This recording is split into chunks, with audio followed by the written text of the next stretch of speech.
Syukurilah Allah karena Allah itu layak untuk disyukuri. Bukan karena banyak pemberiannya saja. Ya. Kalau kita lagi dapat rezeki, lagi sehat, lalu bersyukur, itu sama dengan orang yang tadi. Orang yang gak tahu diri tadi. Kebanyakan manusia, dia berterima kasih kepada Allah, bersolawat kepada Rasulullah karena ada hajatnya. Kalau lagi gak ada hajat, gak mau muji-muji Allah, gak mau wiridan. Ciri kiamat terjadi, sudah dekat. Apa ciri-cirinya? Ayyaqillal ilm wa yaksural jahl. Satu tanah yang diinjak oleh seorang alim itu berbangga kepada tanah yang di sampingnya. Dia ngomong, itu tanah bisa ngomong, Pak, maka jangan maksiat di tanah manapun. Itu tanah bisa ngomong. Apa kata dia? Wahai tanah di sebelahku, saksikan aku diinjak oleh orang alim. Saksikan aku diinjak oleh orang yang ikut majelis malam ini. Saksikan aku diinjak, dilangkahi oleh orang yang bersolawat malam ini. Itu tanah. Tanahnya bisa ngomong.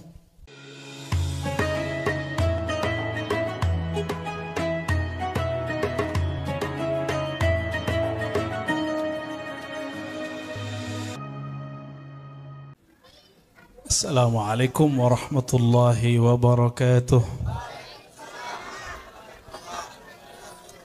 Masih kuat? Serius nih? Kuat nyanyi apa lari? Alhamdulillah Rabbil Alamin, hamdal hamidin, hamdal mustaghfirin. Asyhadu an la ilaha illallah, asyhadu anna Muhammadan abduhu wa rasuluh. Allahumma salli wa sallim wa barik ala sayyidina Muhammad. Allahumma salli wa sallim wa barik ala sayyidina Muhammad. Allahumma salli wa sallim wa barik ala sayyidina Muhammad wa ala alihi wa li baitihi wa dhurriyyatihi wa warasatihi ajma'in.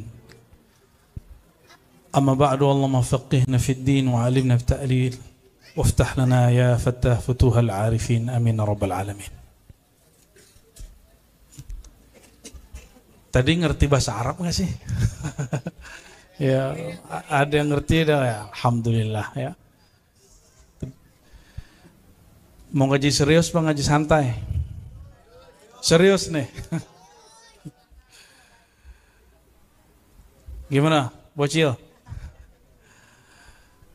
Rasulullah sallallahu alaihi wasallam hamba yang paling bersyukur kepada Allah Subhanahu wa taala. Maka setiap kita membuka kajian, kita selalu memulai dengan hamdan wa syukran lillah. Puji syukur kepada Allah Subhanahu wa ta'ala. Apa bedanya Rasulullah bersyukur dengan kita bersyukur? Rasulullah sallallahu alaihi wasallam bersyukur yushkirul mun'imah. Beliau mensyukuri zat yang memberi nikmat. Kalau kita syukurnya atas nikmat, belum mensyukuri yang memberi nikmat. Bedanya apa coba? Kalau gajinya naik, dia bersyukur. Duitnya banyak, kalau duitnya lagi dikit, jajannya dikit ya, bocil-bocil ya, dia nggak bersyukur. Rasulullah SAW itu yang dipandang dalam syukur itu adalah Allah sang pemberi nikmat. Bukan hanya nikmatnya. Kalau memuji Allah hanya karena pemberian yang zahir, itu sama dengan orang yang disebut di dalam kitab amil, pekerja keras. Maksudnya apa? Ini bukan menyinggung orang kerja keras, bukan. Orang karyawan. Karyawan kalau dapat tunjangan tambahan, dia bersyukur nggak? Kalau lemburannya belum cair, dia kesel nggak? Gaji telat cair, kesel nggak? Ibu-ibu nih, belanja dari papihnya belum turun. Wah, kesel nggak? Kesel. Kenapa? Karena syukurnya baru sebatas nikmat, belum memandang yang memberi nikmat. Coba kalau punya teman, dia muji kita karena kita terpuji atau karena kita suka ngasih dia gratisan. Yang teman sejati yang mana? Mana yang teman yang kita senang? Punya teman nih, punya teman nggak? Kamu punya teman? Punya? Beneran? Coba hitung berapa orang. Siapa aja tuh? Gak tahu. Siapa? Uki? Apa? Kuntilanak? Allahumma sholli wa sallim barik alaih. Kita punya teman. Dia puji kita, dia senang sama kita kalau kita sering traktir dia. Giliran gak ditraktir, gak nyapa. Itu teman apa? Apaan tuh? Hah? Teman apaan tuh? Ager-ager. Makan aja ya. Kalau ada teman begitu senang gak? Nah, kira-kira begitulah. Walillahil mathalul a'la. Allah mempunyai perumpamaan yang lebih tinggi. Salah satu sifat yang Allah beri kepada kita adalah sifatus syukur. Itu sifat Allah yang kemudian Allah pancarkan ke dalam kolbu masing-masing. Maka senang kalau orang bilang terima kasih, benar nggak? Makasih gitu ya. Kalau lagi di Pak Oga, kalau kita kasih 1.000, dia bilang gitu ya. Kalau ngasih 5.000 langsung jadi Bang Haji. Ya, kalau 10.000, bos. Kalau 50.000 sujud syukur dia langsung. Kebanyakan manusia dia berterima kasih kepada Allah, bersolawat kepada Rasulullah karena ada hajatnya. Kalau lagi nggak ada hajat, nggak mau muji-muji Allah, nggak mau wiridan, nggak mau duha, karena katanya duha nurunin rezeki dari langit, ngeluarin yang dari bumi, mendekatkan yang jauh, membersihkan yang kotor. Begitu ya? Emang ada hadis begitu? Emang ada hadis sholat duha melancarkan rezeki, ada nggak? Coba cek satu aja kalau ketemu. Hatta doa itu bukan doa sholat duha. Itu doa ulama. Ada 1-2 ulama punya wiridan setiap sholat duha, doanya begitu. Itu bukan dari hadis Nabi Muhammad SAW. Boleh diamalkan? Boleh. Kita nggak ada masalah. Yang penting jangan ngapain? Jangan balas WhatsApp sebelum assalamualaikum. Saudara-saudariku yang makan Allah, maka syukurilah Allah karena Allah itu layak untuk disyukuri, bukan karena banyak pemberiannya saja. Ya, kalau kita lagi dapat rezeki, lagi sehat, lalu bersyukur, itu sama dengan orang yang tadi, orang yang nggak tahu diri tadi, orang yang kalau datang ke kita cuma kalau lagi butuh, lagi ada hajat. Dan orang begitu, jika kita sebut teman, dia bukan teman sejati. Jika di sisi Allah, dia bukan hamba sejati. Dia hamba hajat. Dia bukan hamba Allah yang maha memberi rezeki. Dia hamba rezeki. Beda nggak hamba rezeki sama hamba Allah pemberi rezeki? Abdur Razak dengan Abdur Rizq beda. Beda ya? Beda ya. Maka ini baru mukadimah loh ya.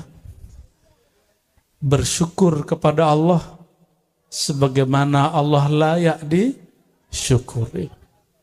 Mau senang, mau susah, syukur kepada Allah Subhanahu. Apa yang mesti disyukuri sekarang? Menjadi umat Nabi Muhammad sallallahu alaihi wasallam.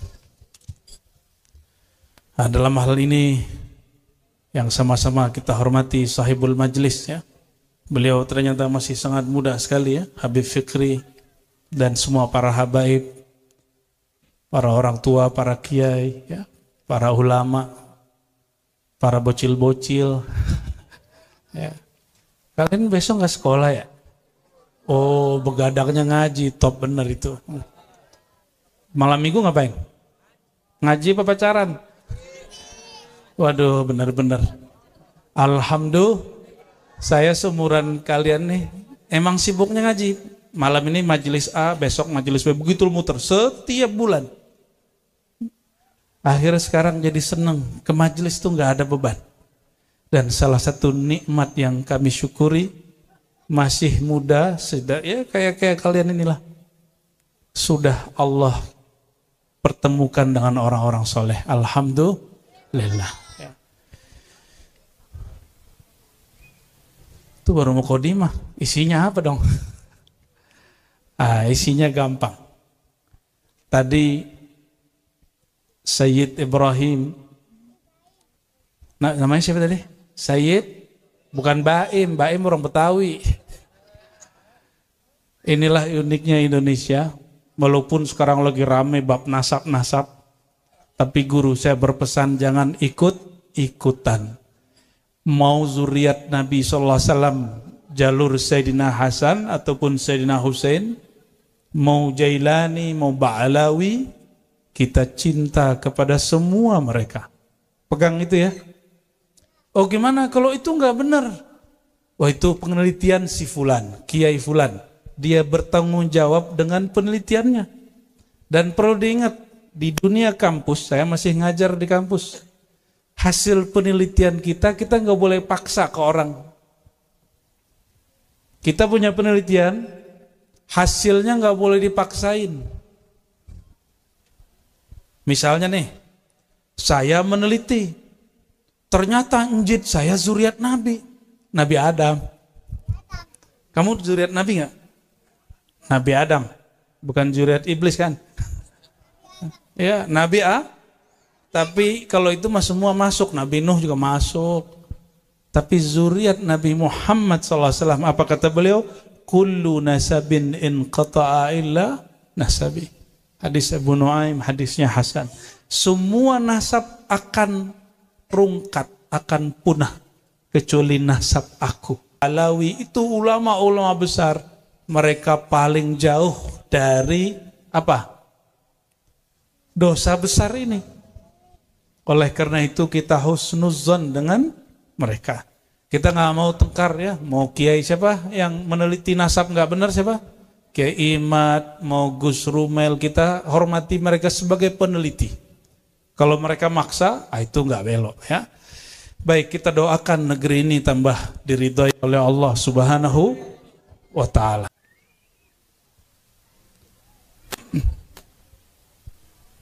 Ini ada apa nih? Gerak-gerak terus sendiri tadi nih. Ya.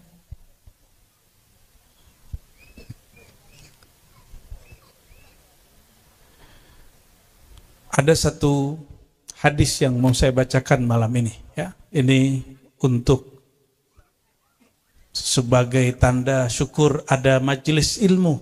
Ini katanya pembukaan majelis, benar nggak? Sayyidina Anas ibn Malik radhiyallahu taala anhu. Siapa Sayyidina Anas? Mana bocil sini tadi? Hah? Diambil genderuwo. Oh nangis. Masa percaya sama genderuwo ya? Sayyidina Anas itu salah satu khadam Nabi Muhammad SAW. Berapa tahun dia khidmat kepada Nabi Muhammad SAW? Ada yang tahu? Ente tahu nggak? Sayyidina Anas khidmat ke Nabi, dia khidmat selama 10 tahun. Berapa tahun? Dan nggak digaji. Enggak ini baru khidmat dikit minta berkat ya. Enggak digaji. Ketika Rasulullah SAW selesai haji wada, selesai apa? Haji wada, ibundanya Anas, namanya Ummu Sulaim. Siapa namanya? Sayyidatuna Ummu Sulaim datang kepada Sayyidina Nabi SAW. Apa kata beliau? Wahai Rasulullah,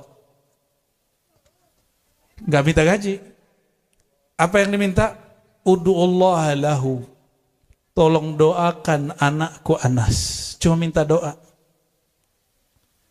Dikasih duit apa Nabi dikasih doa, pilih mana? Beneran. Anda kasih doa semua mau kan? Nabi kasih doa. Doa Nabi itu lebih dahsyat dari semua karamah. Doa Nabi lebih sakti dari semua karamah. Maka Sayyidina Nabi Muhammad SAW mendoakan Sayyidina Anas. Apa kata beliau? Allah maghfir lahu. Ya Allah ampuni dosa Anas. Maka Sayyidina Anas mau dosa apa aja, pasti ada jalan dia tobat. Yang kedua, wa akthir malahu wa auladahu. Tolong banyakkan hartanya dan anaknya. Kalau banyak harta berarti dia kaya. Kalau banyak anak, banyak bini. Ya, dulu kata Sayyidina Anas, akramuna aktsaruhum azwaja. Dulu, sekarang mah beda ya. Orang paling mulia di kalangan kami, orang yang paling banyak pasangannya. Itu dulu. Kalau sekarang masih. Berarti kalau yang paling parah yang jomblo. Ayo jomblo angkat tangan. Aduh, sedihnya hidup ente itu ya. Ya, sakit punggung, tanggung-tanggung sendiri. Sayyidina Anas didoain apa? Ya Allah banyakkan hartanya dan anak keturunannya. Dan di riwayat lain ada tambahan wazada wa adkhilhul jannah, masukkan dia ke dalam surga. Sayyidina Anas ini 10 tahun bersama Nabi, maka beliau menyimpan 10 tahun kisah Nabi Muhammad sallallahu alaihi wasallam. Apa kata beliau? Inni la uhaddithukum hadithan la yuhaddithukum ghairi. Hadis Sahih Bukhari. Aku akan sampaikan kepadamu suatu hadis yang tidak ada orang yang tahu selain aku. Tidak ada yang menyampaikannya kecuali aku. Kita potong itu hadisnya ada 4 kalimat. Kita potong 2 aja. Yang berkaitan dengan majlis. Apa kata beliau? Qala Rasulullah SAW. Min asyratis sa'ah. Nabi SAW bersabda. Ciri-ciri kiamat terjadi. Sudah dekat. Apa ciri-cirinya? Ayyaqillal ilm wa yaksural jahl. Hadisnya ada lagi 2 kalimat lagi, tapi yang relevan untuk malam ini 2 kalimat ini. Ayyaqillal ilmu. Ilmu sedikit. Kejahilan merebak banyak. Ini akhir zaman, padahal sekolah tambah banyak. Kiai tambah banyak, majelis tambah banyak. Ini pada sekolah semua kan? Tapi apa kata Nabi SAW? Ilmu sedikit, kejahilan banyak. Apa maknanya? Saya baru faham ketika Imam Syafi'i radhiyallahu ta'ala anhu, beliau menceritakan tentang susah hafalannya. Ternyata ilmu itu maknanya ada di kalam gurunya Imam Waqi', yang sudah dihafalkan para santri sedari kecil. Apa kata Imam Syafi'i? Qala Syaikhi Waqi' al-ilmu nurun. Ilmu itu nur di kolbu. Bukan hafalan saja. Hafalan perlu. Maka al-ilmu la yanhasir 'alal ma'lumat wal mahfuzat ayuhal ikhwah. Ilmu itu bukan hanya hafalanmu, pengetahuan cakrawalamu. Ilmu itu yang paling mahal, yang tembus ke dalam kolbu. Khawarij hafal Quran, yang bunuh Sayyidina Ali karamallahu wajhah, jidnya para habaib, para sayyid, para asyraf, itu yang bunuh hafiz Quran. Ibnu Muljam, nama lengkapnya kan Abdurrahman bin Muljam. Mana Rahmannya dia? Kayaknya udah ganti nama di saat itu, bukan Abdurrahman dia, Abdulla'an dia, ya. Ibnu Muljam hafiz Quran, tapi hafiznya baru sampai belum jadi nur. la yujawiz taraqihi, hafalan dia belum tembus ke dalam dadanya. Maka al-ilmu ma wuqira fi sadrik, ilmu itu yang bersinar di dalam hatimu, bukan ma hafizta wa ma qara'ta. Bukan itu aja, itu penting. Oh, ternyata Imam Ghazali punya kitab, judulnya Ar-Risalah Al-Laduniyah. Apa judulnya? Ada juga Faisalut Tafriqah dan kitab-kitab yang lain. Apa kata beliau di dalamnya? Ilmu itu, waktu itu Imam Ghazali belum jadi sufi-sufi amat. Ya, masih kayak kalian nih, suka film. Ya, suka film nggak? Itu kan sufi. Kata Imam Ghazali, ilmu itu ada yang dihafal, ada yang difikirkan, ada yang gabungan hafalan dan fikiran. 3. Waktu itu Imam Ghazali belum berguru kepada Al-Imam Abu Ali Al-Farmadhi. Bayangkan, sekelas Imam Ghazali punya mursyid. Dia sudah mujtahid, sudah boleh bikin mazhab sendiri, tapi dia nggak bikin. Dia rapikan mazhab yang lama. Dia letakkan kaidah-kaidahnya serapi mungkin. Imam Ghazali waktu itu belum menjadi salik, seorang santri, pesuluk. Belum belajar ilmu kolbu. Apa kata dia? Ilmu ada 3. 1 yang dihafal, 1 yang difikirkan, yang ketiga gabungan akal fikiran, jadinya mufti ahli fatwa. Kenapa kalau ceramah, nih mohon maaf, kalau ceramah, ada ceramah yang garing, ada nggak garing. Kenapa? Kenapa hari ini orang senang dengerin podcast? Kenapa?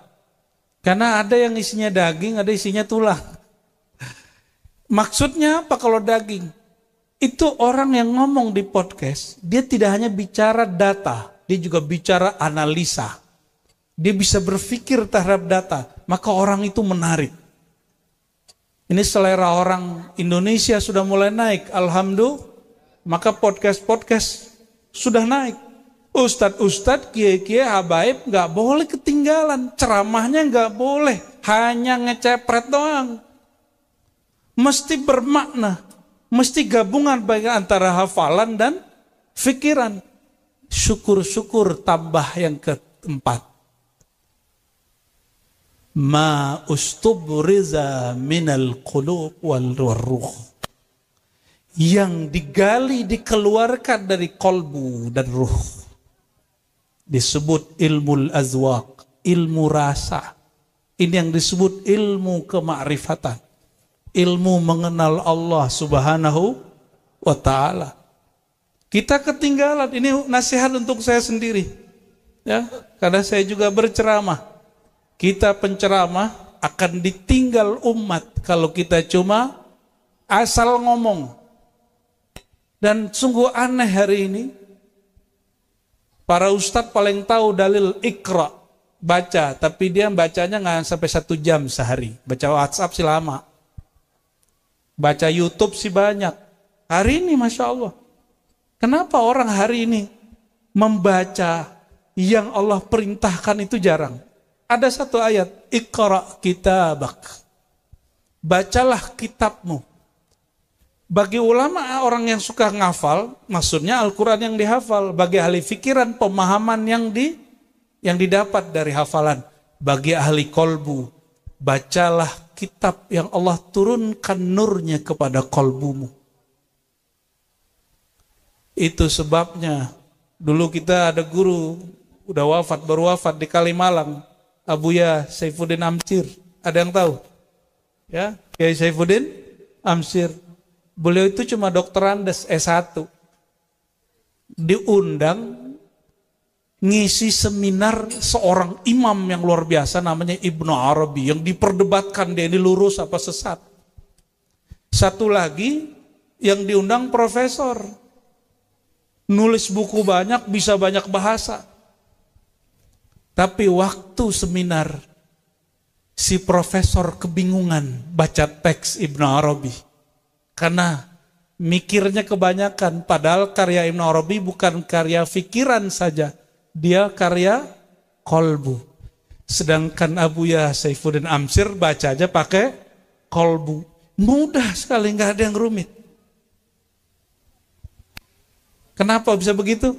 Itulah kolbu. Jadi kalau hidup cuma pakai pikiran, kita stres tiap hari. Jakarta macet tiap hari. Ya, benar ya? Tiap hari ada konflik. Ini aja Presiden Iran katanya memang meninggal. Tapi cara meninggalnya ini, kok 2 helikopter selamat, 1 tidak gitu. Macam-macam. Kalau kita nggak pakai kolbu, kita stres Pak bacanya.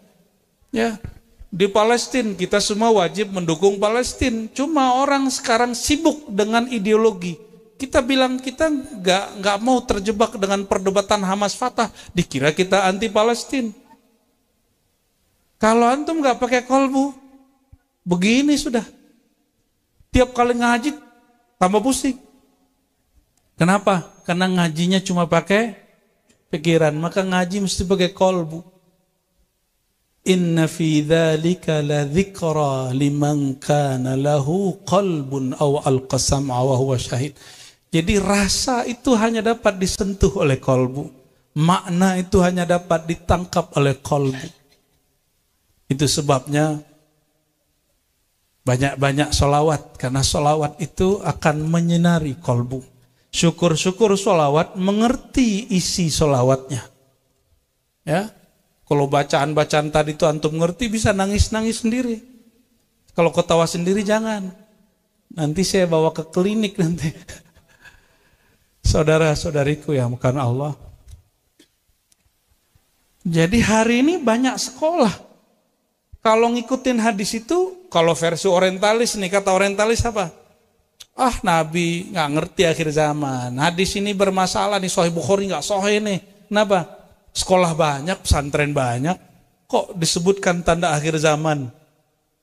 Ilmu sedikit. Sekarang kitab mah banyak. Tapi orang yang baca kitab dengan kolbunya banyak gak? Sebanyak itu pesantren di Indonesia, seharusnya setiap tahun lahir ulama-ulama hebat.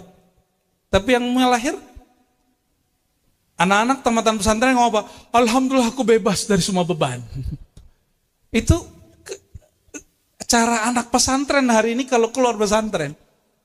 Takbir ya, Alhamdulillah, Allah Akbar, bebas dari semua beban. Nahu sorof fa'ala yaf'alu fi'lan. Hari ini begitu. Maka saudara-saudariku, ilmu yang Nabi SAW, apa kata beliau? Ta'awwazu min ilmin la yanfa'. Hadis Imam Ahmad, hadis Hasan. Ta'awwazu min ilmin la yanfa'. Mohon perlindunganlah engkau kepada Allah dari apa? Ilmu yang tidak manfaat. Apa ilmu yang gak manfaat? Yang gak menyentuh kolbu. Silakan cek di Quran, kata kolbu lebih dari 100 kali. Lebih banyak dari kata sholat. Lebih banyak dari umroh. Tapi kenapa hari ini banyak orang cuma umroh, tapi gak pakai kolbu? Lebih banyak dari semuanya. Makanya orang hari ini beragama emosi. Hari ini kalau punya channel, nggak mesti alim, komentari aja Ustadz. Banyak sekarang YouTuber ngomentari Ustadz, ini ciri-cirinya. Nah, maka jika dimaknai sedikit ilmu, banyak kejahilan. Hari ini ittakhadhan nas ru'usan juhala, ya. Kalau di hadis yang lain dikatakan kalau ulama udah meninggal, dada ulamanya ikut ditanam enggak? Kolbu ulamanya ikut ditanam enggak? Berarti kalau ulama itu baca 1000 kitab, 1000 kitab ikut ditanam. Kalau ulamanya ahli sholawat, dia sholawat sudah ratusan ribu, itu nur ratusan ribu ikut dikubur. Makanya kalau ada ulama meninggal, itu langit bumi nangis. Jalan yang tiap pagi dilewatin sholat subuh, itu jalan itu nangis. Kenapa dalam hadis Imam Ibnu Mubarak ini teman Malik, ada kitab Az-Zuhud namanya, disebutkan dalam riwayat yang hasan bahwa satu tanah yang diinjak oleh seorang alim itu berbangga kepada tanah yang di sampingnya. Dia ngomong, itu tanah bisa ngomong, Pak, maka jangan maksiat di tanah manapun. Itu tanah bisa ngomong. Apa kata dia? Wahai tanah di sebelahku, saksikan aku diinjak oleh orang alim. Saksikan aku diinjak oleh orang yang ikut majelis malam ini. Saksikan aku diinjak, dilangkahi oleh orang yang bersolawat malam ini. Itu tanah. Tanahnya bisa ngomong. Maka jangan maksiat belakang pohon. Ya, pohon itu lebih kuat lagi nurnya.